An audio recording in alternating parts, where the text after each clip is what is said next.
Good day, everybody. Welcome to today's video. In today's video, we're going to be working on a P0456 on a Jeep JKU. This is Steve, also known as Home Guy 4x4 on YouTube. He's been having this issue for a while, and we're going to figure out what exactly is going on. One of the more common issues for this code is the gas tank cap, usually with the O-ring seal that goes bad. However, with the evap, you want to start inspecting some of the lines. You want to look for something that has been rubbing, especially around the battery area, because that's a pretty known cause as well. And just start examining, because you're going to look for the easy things first. But we're going to smoke test the engine, and we're going to see where the leak is. Upon visual inspection, this is one of the first things we've seen, is that this hose is basically held on with little or no resistance at all. You can put it on and it slides off so easy. The rubber's gotten hard. It's starting to get brittle. And I believe this is what our issue is. Like I said, the smoke test is going to tell us the whole story.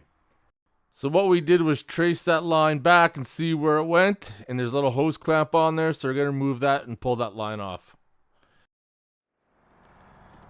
So I just pulled this line off. It came off easy too, but it got a clamp on it. But you can see you got some dry rot going on there. It's already starting to crack. So I'll get the party smoker out. So this party smoker was one of the best investments I ever made. It's a water-based fog solution. I've never had any issues using it on motors as far as affecting sensors. And it's been a really great tool. It has saved me so much money troubleshooting and solving and finding leaks. So what I did is that there's an orange tube you see on the fender. I put a metal end on one side and I'll hold it against the smoker, put it against the line we're going to smoke, and that's how it's going to work. So I got a hose barb in there.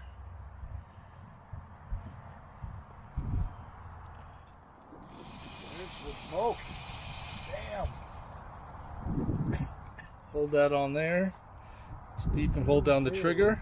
Here we go. Let's see what happens. Oh, Look at this. Look at that. There's my slow leak. there's more smoke coming out from down beneath this hose too.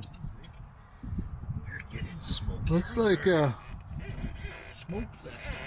Look at that. It's just coming out somewhere down there.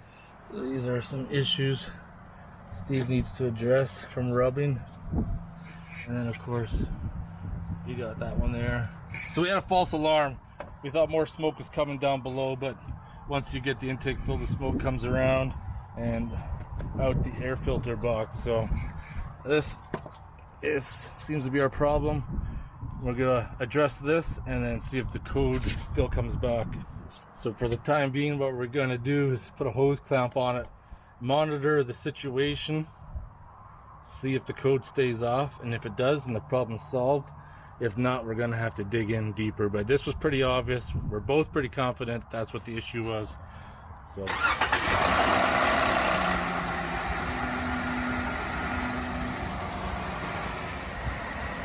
So Steve just started his Jeep and the code is gone. So it's looking like hose clamp for the win. Remember to check out his channel, Home Guy 4x4 on YouTube. I'll also leave a link below in the description. Check him out. He has had this Jeep for a few years. He's owned a number of Jeeps. He's got a lot of videos done on his build and some other stuff. I love this Jeep. When I build a JK, it's gonna be along the same style of builds as this one, because I really like it. Yes, with the Cummins. I hope you guys enjoyed the video. If you have any questions or comments, post them below, and I'll see you guys in the next video.